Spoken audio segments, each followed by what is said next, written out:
In your loving kindness meditation guidance, you taught us to be aware of, scan the heaviness of each body part. I was able to be aware of these feelings, but sometimes I was not aware of the heavy state, but instead other feelings on the body parts, such as the sensation on the body, pleasant feelings in the body as well as in the mind. So my questions are, should I be aware of what is occurring, or only focus on allowing it to be heavy, which sometimes I may not feel? And second is, why do we need to allow these heavy feelings, but not other feelings? Mhm. The practice of observing muscles and flesh in the body has several advantages.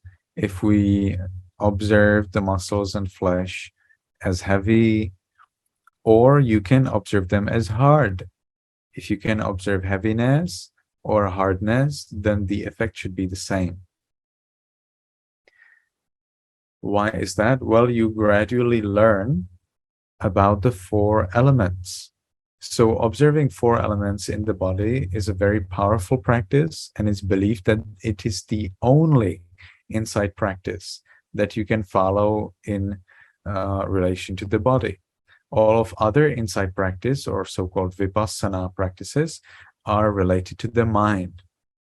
We have 14 practices of observing the body, but it is believed by many great masters in Myanmar that only the practice of observing the four elements in this body is the true practice that can be called the vipassana insight practice. In other words, the practice that will lead you to enlightenment. So observing four elements in the body is very powerful. And that's why we observe the element of hardness, heaviness, because that is the predominant element in muscles and flesh.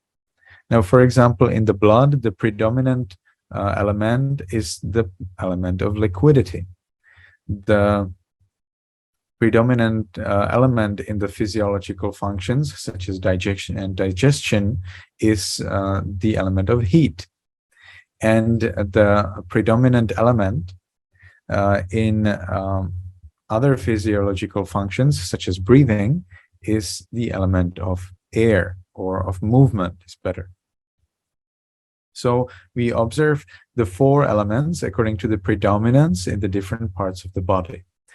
However, the main aim of meditating on muscles and flesh during our loving kindness practice is to achieve peace rather than wisdom. We can observe the muscles and flesh as hard, as heavy, and that helps us to achieve peace. And moreover, it prepares us to the meditation on repulsiveness of the body, which is the main preparation work for the practice of observing the four elements. So we follow the meditation of observing the repulsiveness of the body because it is very powerful, and because it seems from the scriptures that indeed meditation on repulsiveness of the body can lead you very fast and very directly toward enlightenment.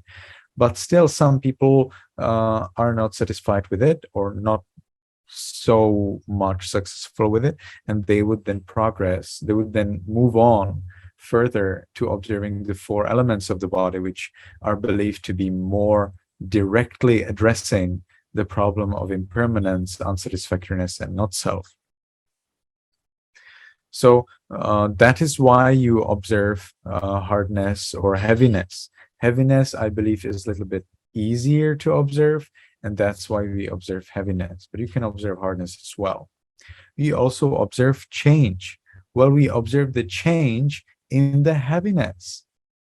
So you observe how this heaviness sometimes is not very big and very high. So sometimes the muscles feel light, sometimes they feel heavy. So we observe this change in this material property.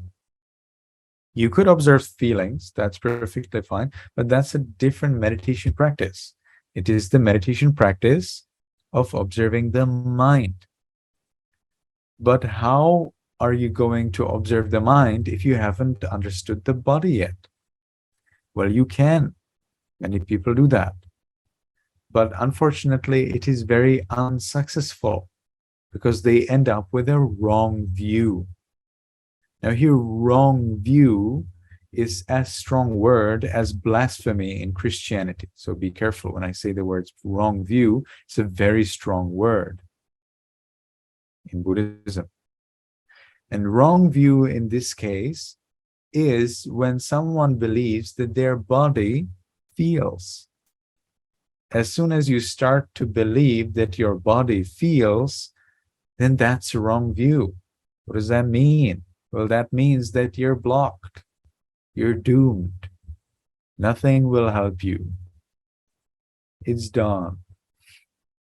There is no help for you if you start to believe these things, because you believe that you experienced it yourself. Nobody will convince you about anything else. So we don't want to believe that the body feels, because the body doesn't feel. The body is just matter. In the same way that your broom doesn't feel, or your faucet doesn't feel, in that same way your body doesn't feel. There's no reason why would it feel. Think about it. Does your skin know that it's covering the muscles? Probably no. Do your muscles feel, do your muscles know that they're covered by skin? Probably not. Does your brain think, oh, now I'm inside the skull? Probably not. That's something that neurologists didn't realize. And there are some neurologists who believe that the brain thinks of its own. Well, then if it thinks of its own, then certainly it would know that it's inside the skull, right? It doesn't. Therefore, the brain doesn't think of its own. The same way, does your skull know that it's containing a brain? Probably not. So that's why we say that the body doesn't feel. It's the mind that feels. So we observe the body first so that we understand what are the limits of materiality. And when we understand the limits and the character of materiality, then we can observe the mind without getting a wrong view. We still may get a wrong view, but the probability is much lower.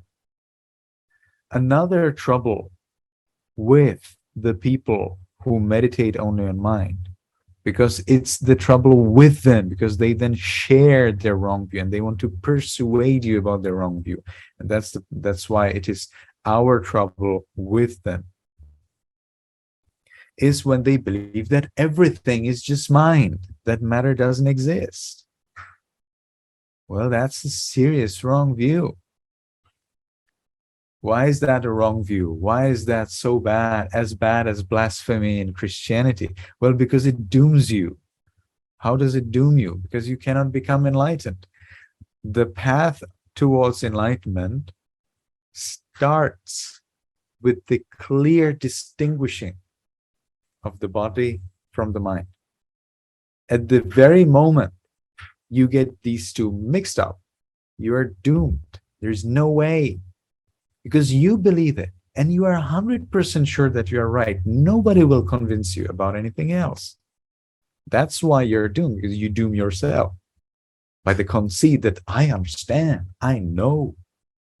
Well, but that's not the way how the fully enlightened monks described their path. They described it as starting by distinguishing the body and the mind. There's no fully enlightened monk, no enlightened monk to any level mentioned in our scriptures who wouldn't think that everything is mind, or who would think that everything is body. No, there's not. So we are very careful about this.